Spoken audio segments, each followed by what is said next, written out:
some exclusive photos from tonight's fight plan, make sure you check out Teddy Atlas on Instagram, Teddy_Atlas. And there he is. He's in the bright lights, the big city of Las Vegas.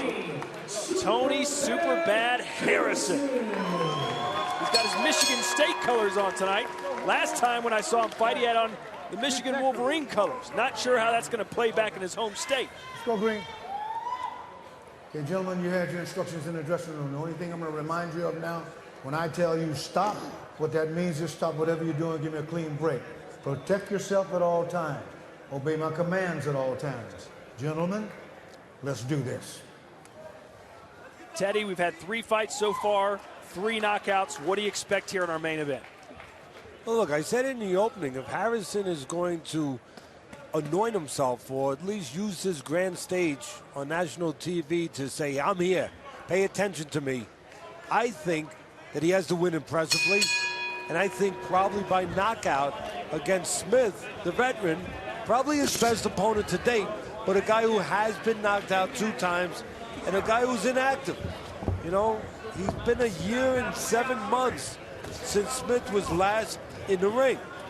And he was blown out in 2 rounds in that fight. We asked Smith about that. He said, I was having a lot of issues outside the ring, wasn't getting along with my promoter. I've fallen in love with the sport again. You'll see a different version of Antwone Smith tonight. Well, that's what I would expect him to say. But what he does, we'll find out. I mean, again, inactive, gets blown out in 2 rounds his last fight, and takes off a year and a half.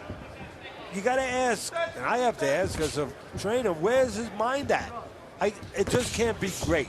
Cannot be in a real confident place. So it's up to Harrison, the undefeated fighter, to make sure he takes advantage of that bad place that Smith's in. Harrison is very aggressive, but he can get hit, as you just saw there from Smith. He caught him with a counter right hand. Smith has lost 3 of his last 6. He's been dropped in his career by a body shot. Wouldn't be a bad idea for Harrison to know that information and go downstairs. Harrison has been on the floor himself. Antwone Smith has not been coddled in his career. Talked about that a few minutes ago. He's fought Kermit Cintron, Roberto Garcia, Jose Luis Castillo, obviously past his prime Castillo, but Smith has been in there with some bigger names, some champions and former champions. Talking about bigger, Smith, the much smaller man, until entire career at welterweight until 4 fights ago, moved up to junior middleweight and middleweight for his last fight. Harrison's been a junior middleweight his whole career. Just look at the 2 guys. You see Harrison a lot bigger and faster. Already blood dripping out of Antwone Smith's nose as that jab has really found its mark for Harrison. Harrison, much like the Ukrainian Lion in our last fight, not used to going many rounds. His average length of bout is 2.4 rounds so far. He's been 8 rounds 1 time, never past 8, Mr. Harrison, and he might not have to go. Oh, nice. Smith is in trouble. Down he goes. 4, 5, 6, 7, 8, 9. Get back, get back. Not over, Mr. Harrison. Good. Go. Harrison was doing the touchdown dance, but he hasn't hit the extra point yet. 10 seconds to go for Smith to survive this. Not sure he's going to do it. Uppercut, left hand, left and right. Smith goes down. They're going to say this was a knockdown. Get over there.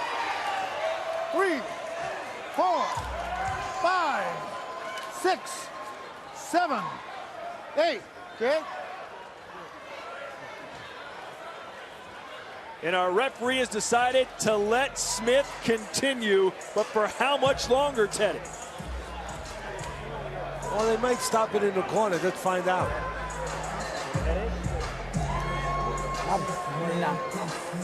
I'd be thinking about stopping it, to be quite frank.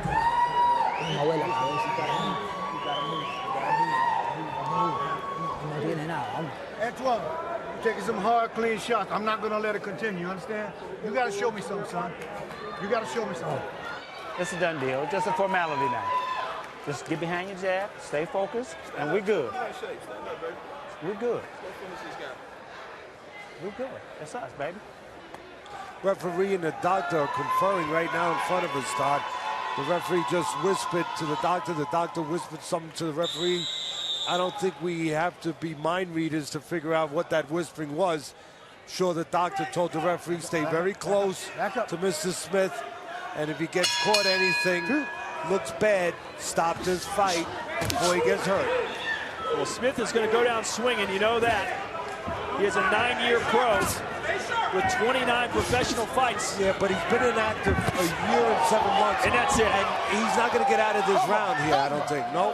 It's over. No, you're It's not. over. Exactly what I thought. The doctor had conferred with the ref, said, listen, if something like that happens early in the round, I want you to stop it. So Tony Super Bad Harrison is now 20-0, gets his 17th professional knockout. Harrison said this is going to be the toughest challenge of my career. It sure didn't look like it, but how much of that was what Harrison did versus how much Smith had left in the tank? Well, it was a combination of both, quite honestly, Todd. I mean, Harrison was too big and too fast, too good for Smith, but Smith's in a bad place right now. I mean, coming in off a little over a year and a half layoff, as I said before the fight started, knocked out, blown out in 2 rounds in his last fight. This is no shock. I expected Harrison to get a knockout, and I expected it to be an early night for Harrison. So the truth, Antwone Smith, you got to wonder how much longer he continues with this current line of work. He's now 5-5 in his last 10 fights, including this extremely one-sided knockout. Here's the first knockdown from the first down, and of course it comes at the hands of Tony Harrison. Well, you see that little bit of a shoulder roll, the poor man's version of the shoulder roll. He didn't get out of the way of the right hand, and then another right hand puts him down. Take another look, that little bit of a shoulder roll, but then he comes right back to the middle, eats the right hand, hurts him, wobbles his legs, and then another right hand by Harrison. The end of the fight, right hand over that slow jab, and then a right hand up top, kind of like we talked about in the fight plan. Nothing downstairs, but 2 right hands, both up top, and both land. Harrison vowed to set the tone for tomorrow night's fights involving Keith Thurman and Adrian Broner, and he certainly did that with a very professional performance. Let's send it up now to Thomas Crichton. Ladies and gentlemen, here is the official time.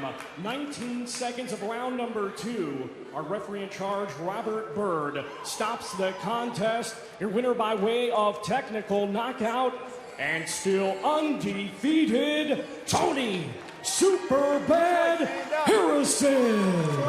Teddy, we've had a lot of great prospects over the years here on Friday Night Fights, 18 years of them.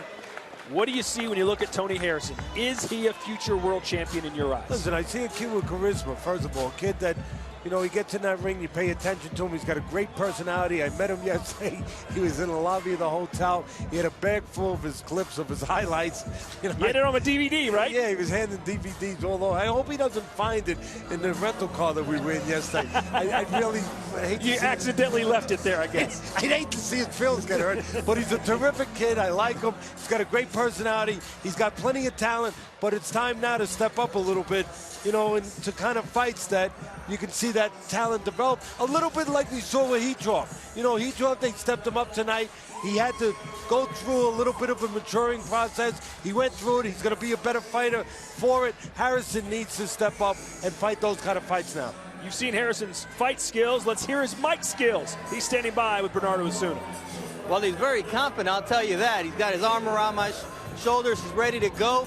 Before this fight, you said you were championship ready, but you had to see if you were TV ready. After this performance, how do you feel? I mean, I feel like we still got work to do. Humbly saying that. I feel like we still got work to do. That was just a small step to what we're trying to get to replace it and reform Detroit how it used to be. Antwone Smith, once again, was supposed to be your toughest opponent, the one who was supposed to take your rounds, the one who was supposed to be a test. Why were you able to walk through him this way? I don't know how to swim. You know, if I can go to the beach, I just want to put my feet in. That's like my 1 or 2 rounds. Why would I want to go to the deep end where the sharks and stuff at? You know what I mean? When I can just put my feet in it, get paid quick, and get the fans what they want to see, and that's knockouts. The fans do love the knockouts. I'm sure the guys in your corner and your management team would like to see you go rounds, but what do you need to work on moving forward? I just got to work on just keep being me. You know, me and my team getting stronger, you know. We're looking for stronger opposition, and we just going to continue to grind hard, man. This, humbly saying that, man, we came from the mud, and we trying to make it out. You know what I mean? I want to be in Floyd Mayweather's shoes one day, and I'm going to continue working until that day comes. Emanuel Steward once picked you out of a crowd after you lost a fight to one of his amateur fighters and told you, I thought you won that fight. Talk to me about what it would mean for you to become another world champion for Detroit and for Emanuel Steward. It means everything. It means everything. I fight for Detroit, so it means everything. Emanuel gave me the opportunity to platform myself to be with Al Heyman. You know, my mom and my dad, you know, they took real good care of me, my family, my cousin, and, you know, my brothers. We grinded since we was a kid for this moment. You know what I mean? It means everything for me to be able to reform Detroit and get other kids that's coming up an opportunity that we didn't have and to make that route a little bit easier. Thank you very much. Look forward to seeing you back in the ring. Teddy, back to you. I'm sure his 7 brothers and sisters are excited to see what their kid brother, the youngest of 8, did tonight. It's now time for our Corona Extra Look, Teddy. Take a look at this shot from Harrison.